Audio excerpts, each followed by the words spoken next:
like everyone to close your eyes. Now, bring to mind a picture of a computer engineer, maybe typing away at a terminal. All right, you got it? OK, now open them. I'm betting that what you thought of probably didn't look like this.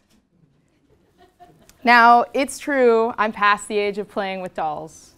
But when I saw that Mattel had created computer engineer Barbie, I got super excited. I mean, how cool is it that there's a mainstream toy telling young girls that they can be successful in the field of computing? I mean, it even came with this super cool book that was talking about how Barbie is creating a game to teach kids to play with computers. Except when Barbie's sister asked her if she can play the game, Barbie's response, "Oh no, I'm just designing the game. I'll need Steven and Brian to help me build it." What? You're telling me that computer engineer Barbie can't even code?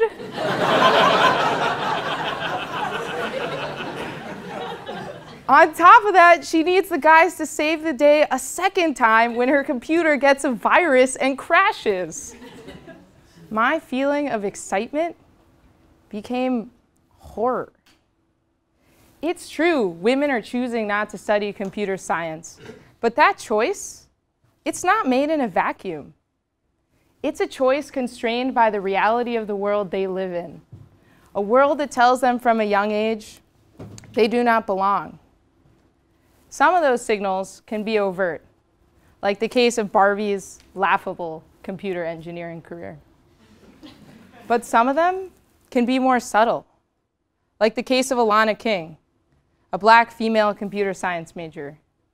Every time she went to the Stanford CS building, she would get asked, "Hey, are you lost?" Until finally she got so fed up with it that she wrote a blog post. "No, I'm not lost." Or what about the case of Isis Wenger? When she was featured on a recruiting poster for her company's software engineering team, the ad blew up with comments, but with people saying she must be a hired model and not an actual engineer. These stereotypes surrounding us since birth can have powerful effects, no matter how hard our conscious minds seek to reject them.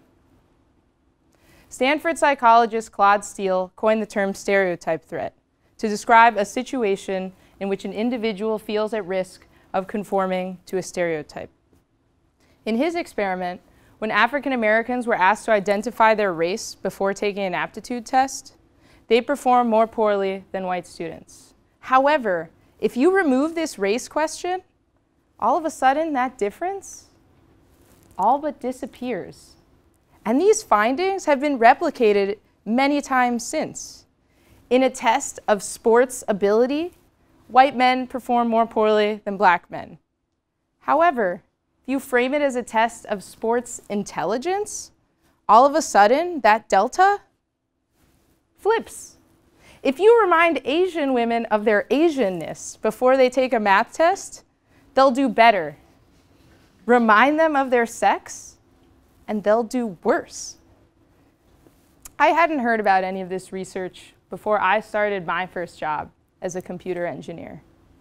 But if you'd asked me what effect I thought stereotypes around women in engineering could have on me, I would have said none. I graduated first in my class. I had several job offers, and I actually like nerd culture. I mean, I build robots for a hobby. I tell dorky Star Wars jokes, even though I'm the only one that ever laughs at them. And even though I was in the minority on my team, I felt welcomed from the first day I started, until about a year into my job, I hit a wall. It was an assignment I just could not figure out. And with each failed attempt to crack it, I felt a little more of my confidence drain away. Until suddenly I found myself thinking the unthinkable. maybe I wasn't meant to be an engineer. I thought about quitting every day. I didn't realize it at the time, but that right there was the power of stereotype. It turned what should have been a tiny setback into proof that every stereotype I'd internalized over my whole life was correct. I wasn't good enough. I didn't belong. I knew that I had to ask for help, and I knew it shouldn't be a big deal. I mean, my team was super collaborative, but I couldn't bring myself to do it. For me, asking for help, it meant becoming like Barbie. It meant admitting I'd failed, and I wouldn't just be failing myself. I'd be failing women everywhere. As one of the few of us, I stood for all of us. So I couldn't just be good. I had to be exceptional so that maybe I could disprove the stereotype that women didn't belong in engineering. Try taking that weight on your shoulders as a 22-year-old. I've read research by Carnegie Mellon, at Carnegie Mellon with students there, and the experiences reported by women were eerily similar to my own. Many came in as stellar math and science students, but as they ran into challenges with their introductory programming courses, they too began to believe the voices they'd once rejected. Voices that told them they'd only been admitted because they were women. It didn't matter that they eventually mastered the material. They couldn't get it out of their heads. Of the women interviewed, half would drop out of the program. But of those dropouts, half were on the honor roll. These women aren't the only one paying the cost here. Businesses are missing out too. Companies that have more gender diversity have greater profits and greater sales revenue than their competitors. Studies show that teams that include women are more innovative and more productive than those that don't.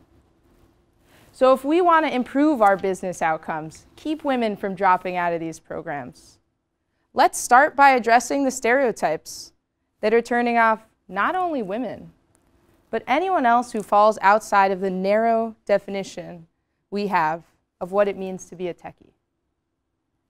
To other women out there, please don't make the mistake of believing you're the only one struggling with these feelings. Ask for help when you need it. Get past what you're stuck on.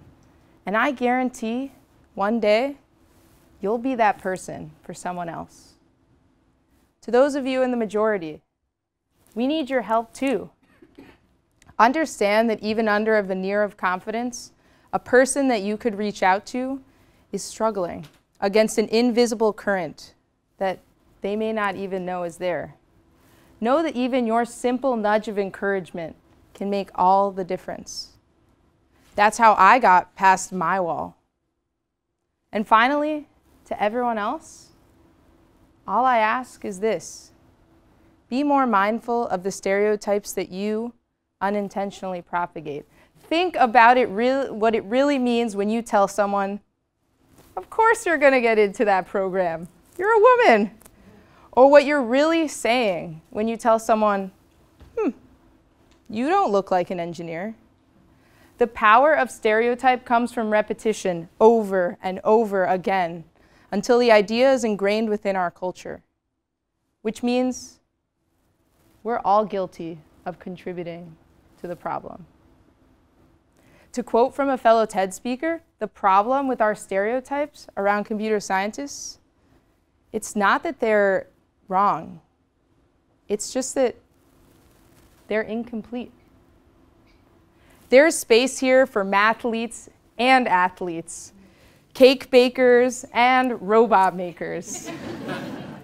Let's start by widening our definition of what it means to be a computer scientist, so that next time you close your eyes, you can imagine Barbie coding alongside Stephen and Brian. And then together, we can all build a future in which we can live long and prosper.